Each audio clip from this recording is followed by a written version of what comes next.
Because while you begin to go, I pledge allegiance, we do that in America, to the flag. Right. Not to the country, just to the flag. They teach us to do such silly stuff in America in school. They probably don't do that kind of stuff here. We hid under our desks from atomic bombs. Go, I pledge allegiance, we do that in America, to the flag. Thought that up. Like that's really going to work. We don't chew gum in front of Richard. It makes him crazy. Sorry about that. Anyway, now, while you guys relax, see, I've got an empty chair. What the hell am I going to do with this chair? What you doing, dear? What's your name? Anita. Anita, would you mind coming up here and me?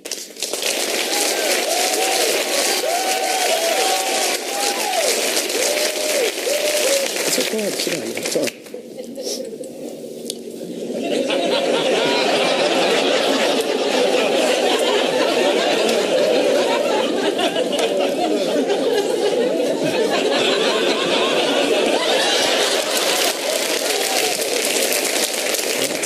Just relax, it's all right. Nothing unusual is about to happen any second now.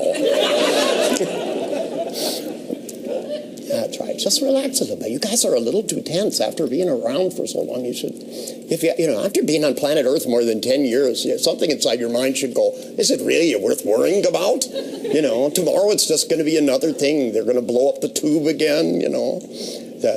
You know, just think of what I come from America. Look who we've had. It's the last few presidents.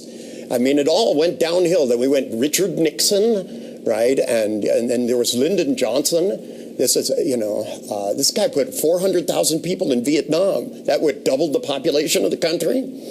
Just ridiculous stuff. And I mean, there was big war protests, and people were, you know, having free speech movements. You know, like speech was in jail or something. Crazy stuff. And then it started getting weirder and weirder. And I liked Reagan. Reagan was kind of fun because he couldn't remember from one minute to the next what was going on.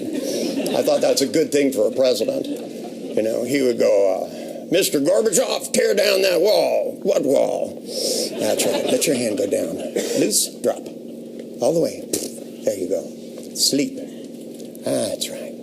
All the way down. Now just let it go. Too many thoughts inside that mind. There you go, just really. Now, the other thing which creates really deep states is something called cranial osteopathy.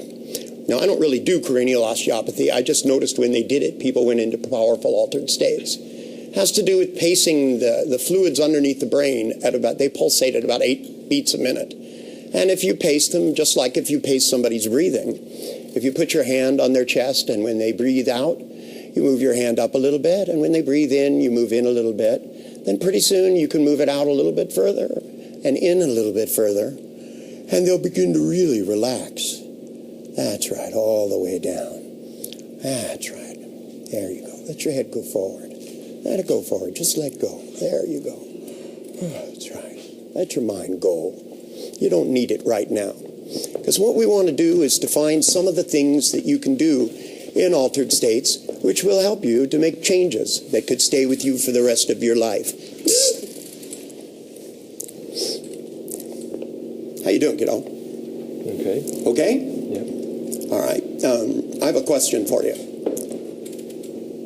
Okay? Yep. Okay, good. I want to ask you, is there anything in your life that you think maybe you take too seriously? Yeah. Yes. What was it? Oops, Richard snuck up on him when he wasn't looking.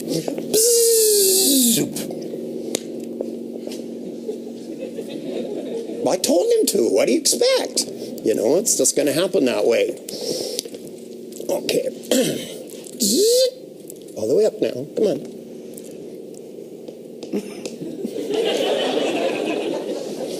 How you doing? All right. You're doing okay? Let me ask you this. Is there things you take too seriously? Mm-hmm. They get on your nerves. Are you married? Partly. Partly.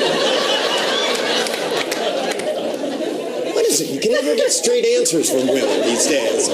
My wife wouldn't even answer that question. You know, I'd go, are we married? And she'd go, sometimes. She'd go, sometimes you do what I say, and other times I think, well, Partly, huh? Okay. So, I mean, do you like live with somebody and share the same house? So No, you don't. just moving out from somebody. Oh, okay. Kicked him to the curb. Huh? Well, that's okay. You know, just think how many. You know that there's something like 7.5 billion men wandering around loose on the planet. There's got to be a good one out there somewhere. That's what my wife told me. Can you imagine having to put up with me every day? You know, she just didn't pay any attention to me. She would just go, "Excuse me, I need some money." And I'd go, "What's it for?" And she goes, "What do you care?" And I go, "Well, maybe I don't." And she goes, "Then just shut up." You know, she goes, "Go play with your clients." But anyway, so I mean, do you like to have bouts where you have bad feelings? You know, because I know people do that. They get like too much time on their hands, and they go, "What could I feel bad about?" And then they start feeling bad about it, and that's really important, you know, because otherwise, you know, you might enjoy life. Yeah. So you know that silly feeling you had. You remember that? Okay. Now think about the things you feel bad about. Can't think of any. Please. They've gone. Can't think of anything.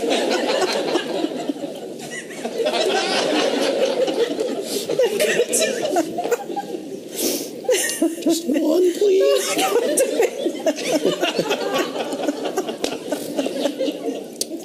I try so hard, you know.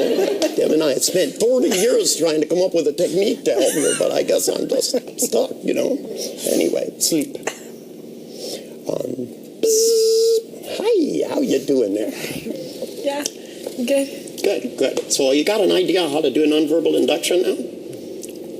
Now that you've seen it up close and in person, those are great earrings. Thank you. I like want to climb up them or something. Get up those earrings. So if you were going to put somebody into deep trance and they were just looking at you and they looked at you and suddenly they went,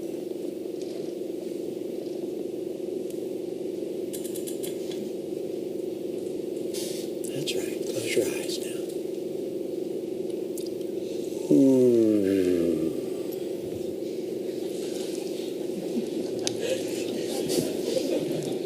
Let's see, we're heading towards the first hour. We only have a 99 left.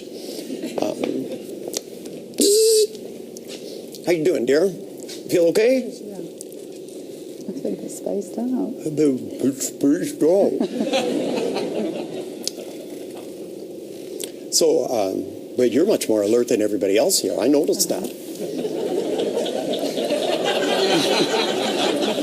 So tell me, what kinds of things do you worry about? You got worries and problems and stuff that you sit around and just feel bad by yourself and stuff? Yeah.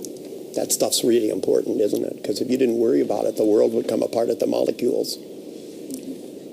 Well, I know it would. I don't feel it would. I mean, I feel it would. What are you looking at up there? What the hell's up there? Is that what you worry about? That thing up there? Oh, okay. Well, so can you think about what you feel bad about? Do you feel bad about it now?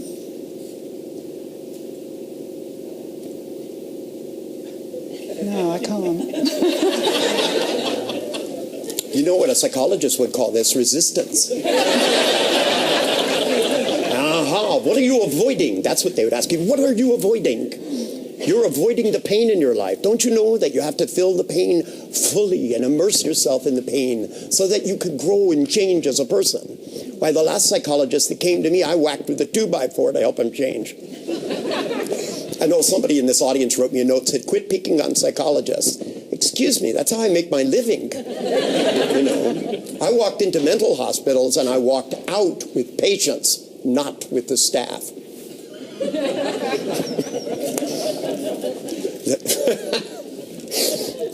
There was a schizophrenic who thought he was John the Baptist.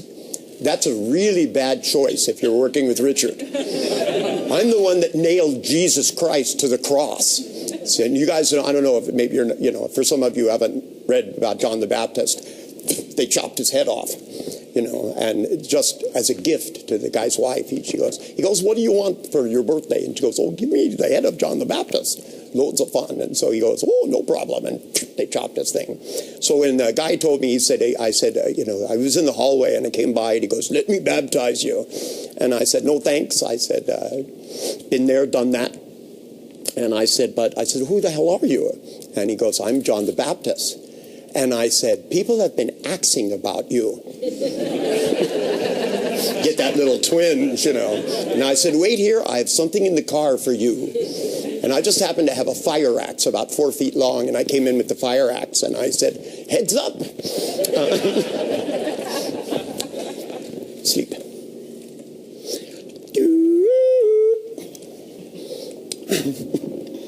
Hi. How you doing? There's a little lag in here. Hello. Hello. Yeah. So how you doing? I feel more relaxed. I had a pain, a prolonged pain in the shoulder and the neck. And well, that's not good. You have a prolonged pain, so it's overdue to leave, huh? Well, I'm glad you mentioned that. Hey, just sit down.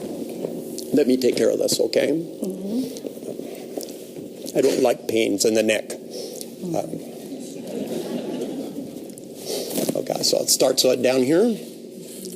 Okay. Close your eyes. Now, you know what an ice cube is? I want you to just imagine there's a little ice cube right here. Because if there was an ice cube here and somebody took the ice and spread it over here, it would start to get so cold that your mind would focus on the temperature and you'd forget about the pain.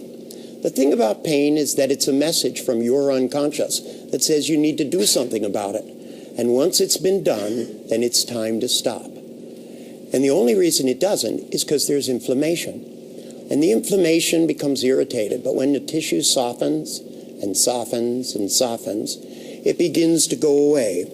Now I'm going to take this hand and I'm going to put it right over your heart, a bit like this again. And I'm going to rub it, and I rub it, and I want you to soften it and take a deep breath in. That's right. Let it all the way out. That's right. Now take another breath in. That's right. And I want you to just go all the way down. That's right. Because I want your unconscious, just drop this loose. There we go. Go deep enough that your unconscious can go inside the old control room in your mind and say enough is enough. Because if you have pains and you have worries and you have regrets, no matter what caused them, it's not important.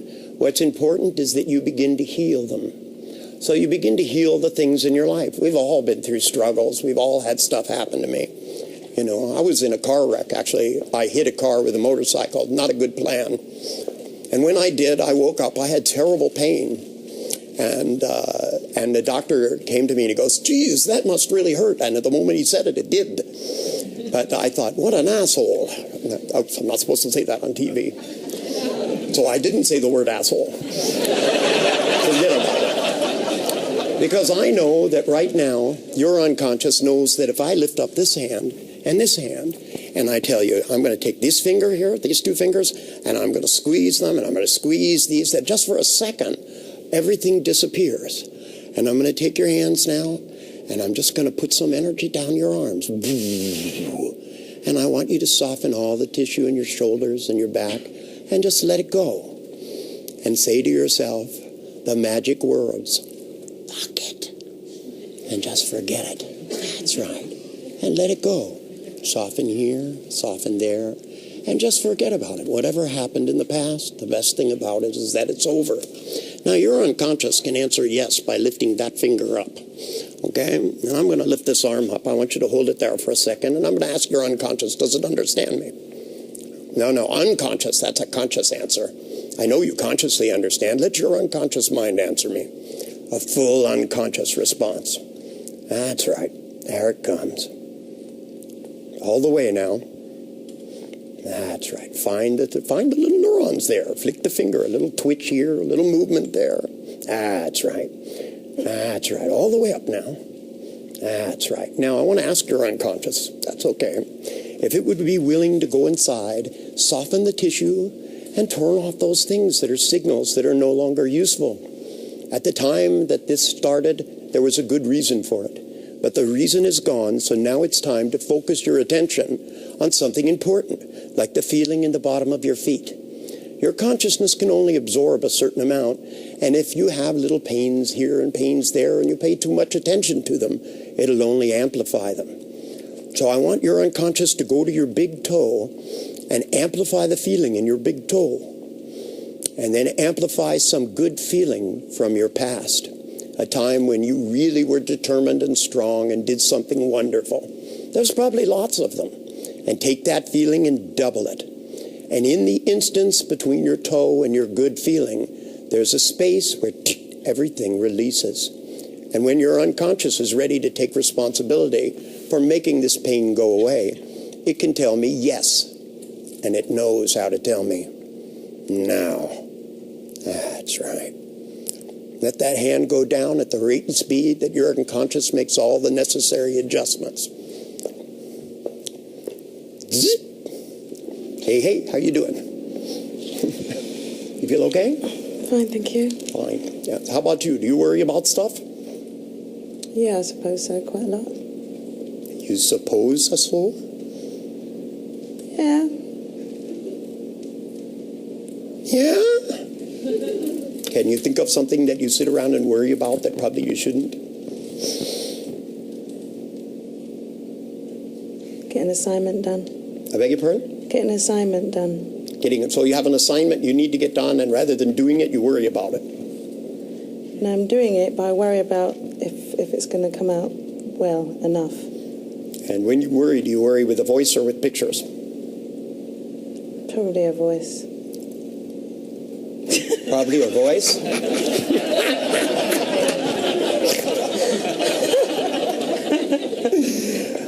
Too much wine, maybe. What? Too much wine, maybe. Too much whining, maybe? Oh, okay. Yeah. All right, now, I tell you what I want you to do is I want you to think about a time where you just did something. Did you ever see a guy and you went, I want that guy? Mm-hmm. And did you just walk over to him? No, I nearly fainted. Think of another guy.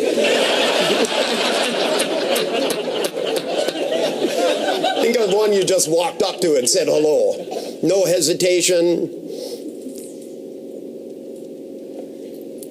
Did you ever see a car you wanted? Did you ever see a dress and you went, that's the right dress? Yeah. Put the guy in the dress. Then you can have both. Now, when you saw the dress, you didn't hesitate. You went, that's perfect for me. And you just went and got it, right? Now, you know that feeling? Close your eyes for a minute and pay attention to that feeling. Let it spin round and round and round in you till it builds up, till it almost flows through every pore in your body. Down, curl your toes back and just brace that feeling. Let it spin inside you. More and more bold. That's right. Because in a moment, your hand is going to touch your forehead. And when you do, this feeling is going to seep inside your mind so that every assignment and any other guy you want, you're no longer going to be able to hesitate, because that feeling will become the dominant, overwhelming, driving force in your brain now. Yeah! How's that feel? It feels good. Great. Close your eyes. That's right. Now, I'd like to thank all of you. You've been very cooperative. And so I want to leave you with a little present, because I hope that all of you realize that what you're seeing here is just a demonstration that shows you can turn anything into a hypnotic induction. I handed somebody a bolt once. That's the thing that goes on the end of a screw. And it fell out of the ceiling fan. When I don't know why the ceiling fan was going around, and I was talking to this guy, and he was a psychiatrist. And he was explaining to me how he'd actually used hypnosis with a couple of his clients, but that he found it very difficult to do with most people. And in fact, he had been to Hilgard's lab in Stanford and taken the test. Now, by the way, the test that the people at Hilgard's lab used was, and this was a long time ago, they put a little tape recorder with 2 5-inch reels on the chair in front of you. And it had a hypnotic induction, which sounded much like this. I want you to see an escalator and go down, down, down the escalator. Down, down, down, down. Then you'd see an elevator and go down, down, down the elevator. Then you saw another escalator and you went down, down, deeper and deeper and deeper and deeper and deeper and deeper. In fact, there was not even that much voice inflection because they believed you had to be monotone. Otherwise, people would not go into a trance. The truth is, human beings are very responsive. They giggle at the touch of a finger.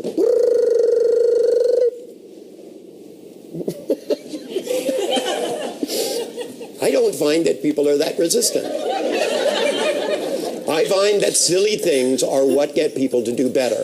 When you take your good feelings and you make your good feelings better, such that they begin to fill your whole life, then all the problems and the worries seem to disappear, and you get on with things. And giggling can spread from one person to the next person. That fast. And then it spreads on to the next person, and they start giggling. And even the next person starts giggling. And then even the last person starts giggling. Oops, damn, I forgot about something.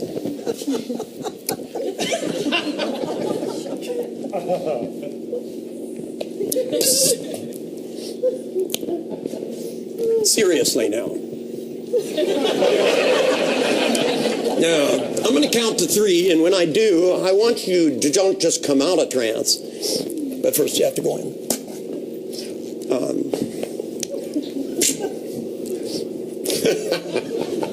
What was that? It's an etheric trance. Because in a moment when I count to 3, you're going to come out of trance, only this time you're really going to come out. Because the truth is most people, most of the time, are half in and half out. Really, what I do is take the half that's in and get rid of the half that's out. And then they're deeper than they were. That's my theory. But I'm not a theoretician, I'm a modeler. All I've really done is look at the things that have worked and try to distill from them what they have in common. Spiegel's technique had nothing to do with the eyes. It had to do with the fact that he had people doing something they don't normally do. When I tell somebody to pay attention to the outside of their face and to move their consciousness around like this, it's not something that they've done. So therefore, in order to do it, they have to alter their state of consciousness. And I know that you can begin to make these kinds of things up. You'll begin to notice them everywhere. It's very, very simple. It's a simple set of principles. And the deeper you can go, the deeper you can take others. And the more you can wake up, the more you can wake up others. 1, do-do-do-do-do-do-do-do. 2, almost ready to wake up and giggle. 3.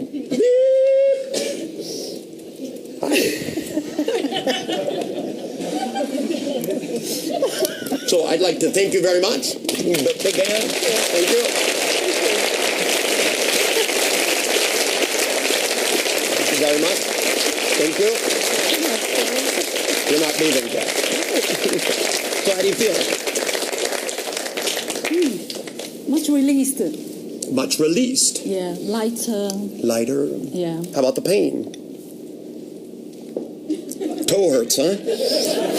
When I'm not, the pain, is all around the neck. And Is it there now? no, Do you want it back? no. Well, the next time the pain comes, I want you to just look at that toe, and it will disappear. You know why? Why? Because I believe in magic. I believe that too. Thank you very much. Thank you.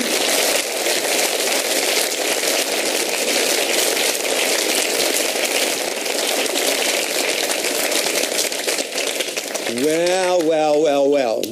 I hope this gives you an idea. I know in the course of the time you've been here that a lot of the ideas that I present to people seem somewhat new.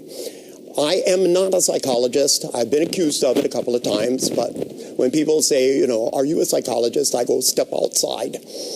And usually I can convince them I'm not.